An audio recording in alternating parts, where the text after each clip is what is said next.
I'm Dr. Matt Hughes, an emergency physician.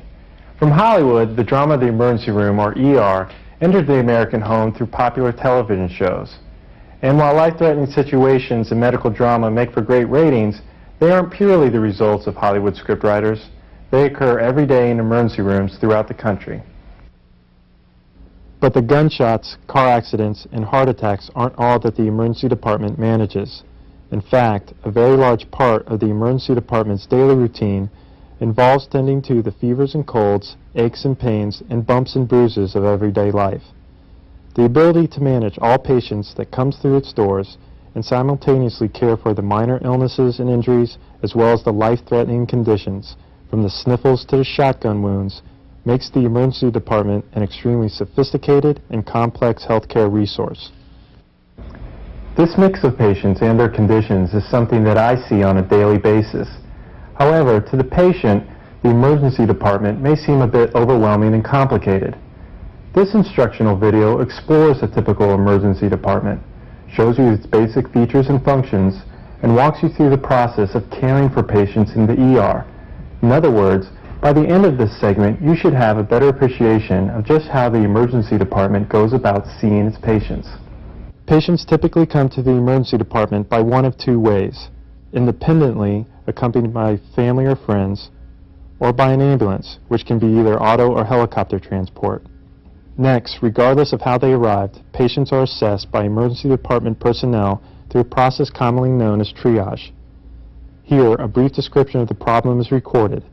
Vital signs like temperature, heart rate, blood pressure, and respiratory rate are documented, and when appropriate, a focused physical exam is conducted. This initial assessment then determines how quickly the patient needs to be seen by the physician.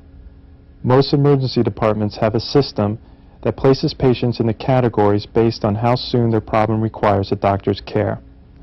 The triage categories range from minor illnesses and injuries to immediately life-threatening events.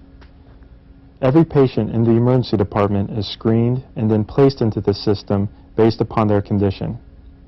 Some important characteristics regarding the emergency department may already be apparent.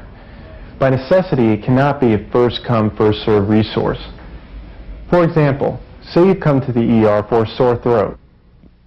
While you need a medical evaluation, it was determined that you can safely wait until the physician's next opportunity to see you. After waiting some time, another patient arrives who may be critically ill. This patient will be seen before you because of his condition, despite the fact that you arrived first. Let me stress that this method of classifying patients does not minimize complaints or devalues patients' time by requiring a wait. No complaint is trivial, and everyone's time is important. The emergency department system simply allows the sicker or more severely injured patients to be seen earlier. Along these lines is another important emergency department characteristic. The activity in the waiting room does not represent the overall activity in the emergency department. Oftentimes, while you're in the waiting room, other patients continue to arrive through the ambulance entrance, and they may require immediate attention. In other words, a steady flow of patients into the emergency department can occur without ever being noticed while you're in the waiting room. Let's move on now beyond the waiting room to the evaluation and treatment area. Once in the evaluation area, a thorough workup begins to determine the nature of your problem. Here, a history is taken, a physical exam is performed, and when indicated, diagnostic tests are ordered. Again, the type of problem determines how much time and resources are dedicated to individual cases. For example, a sprained ankle may take only several minutes to diagnose and treat. However, a severe car accident may require large amounts of time, resources, and personnel. Finally, after collecting all the relevant information about your condition, the doctor develops a plan to resolve the problem. This typically involves treating the immediate problem or arranging further evaluation and treatment either in the hospital or in a clinic. That's it. That's the system.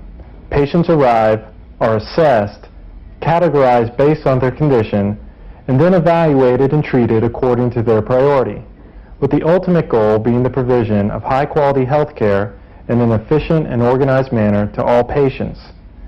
And so, beyond providing the script material for trendy TV shows, the emergency department stands as a sophisticated healthcare system, managing large amounts of patients with diverse healthcare problems 24 hours a day, 365 days a year, to all who enters its doors. The video you just saw focused upon common medical problems often encountered in an emergency department. Many of these problems can be managed by primary care physicians, such as family practitioners, internists, and pediatricians, and others. As a first step towards managing your health care, we urge you to contact your primary care physician, as they are typically acquainted with your medical history and can maintain continuity in your care. If you do not have a regular physician, we strongly encourage you to establish a relationship with one.